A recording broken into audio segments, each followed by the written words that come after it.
Bismillahirrahmanirrahim. Assalamualaikum warahmatullahi wabarakatuh. Perkenalkan, nama saya Suli Septia Astuti. Saya dari Prodi Ekonomi Islam Universitas Nahdlatul Ulama Nusa Tenggara Barat. Baiklah, di sini saya akan menjelaskan tentang transaksi jasa dalam Islam. Apa saja sih yang termaksud dalam transaksi jasa dalam Islam? Yang pertama yaitu sewa menyewa. Sewa menyewa dalam bahasa Arab itu disebut ijarah, dan secara etimologi arti kata ijarah itu berarti upah atau sewa. Dan menurut terminologi agama yaitu memberikan suatu benda kepada orang lain untuk mengambil manfaatnya dengan ketentuan dengan orang yang menerima benda itu memberikan imbalan sebagai bayaran penggunaan manfaat barang yang dipergunakan. Adapun syarat yang berkenaan dengan perilaku transaksi ialah keduanya itu telah dewasa, berakal sehat, dan bebas dalam bertindak, dalam arti tidak dalam paksaan. Apabila yang dilakukan oleh anak-anak atau orang gila, orang yang dipaksa, tidak sah untuk transaksinya.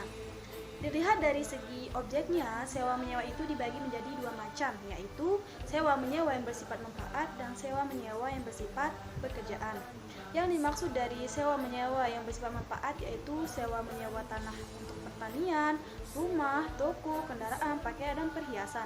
Sedangkan sewa menyewa yang bersifat pekerjaan ialah dengan cara memperkerjakan seseorang untuk melakukan suatu pekerjaan.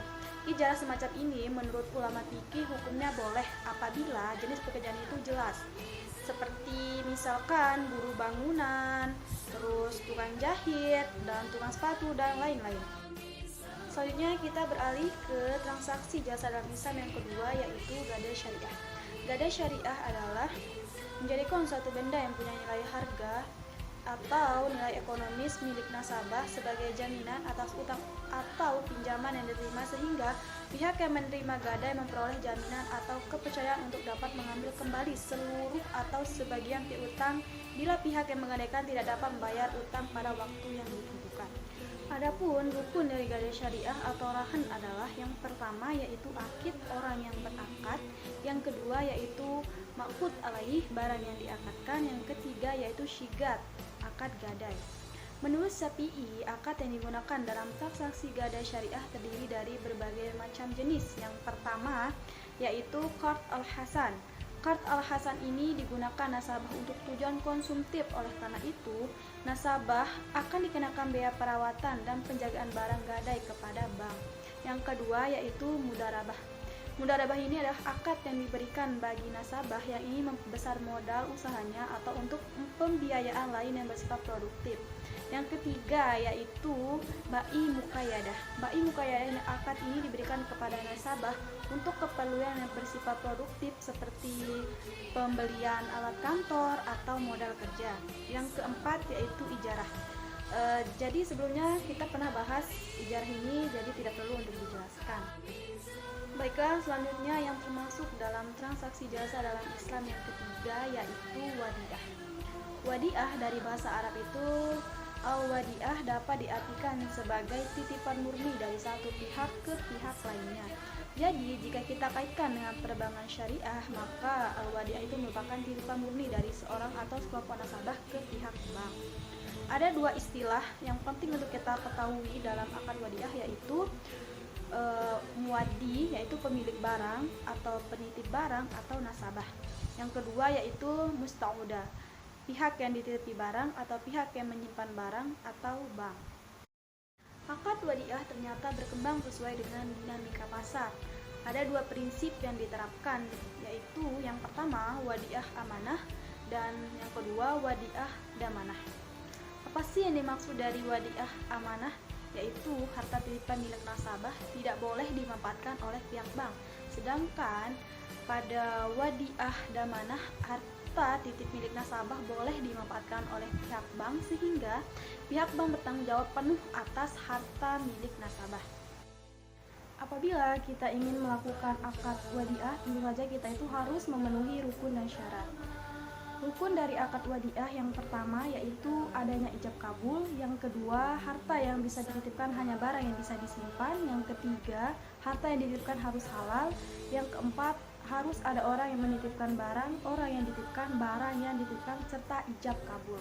Yang kelima yaitu barang yang dititipkan adalah barang yang memiliki nilai. Selanjutnya yaitu syarat wadiah. Yang pertama yaitu orang yang dititipkan dan orang yang menitipkan harus sama-sama berakal. Dan yang kedua, harta yang dititipkan harus dapat diberikan secara fisik.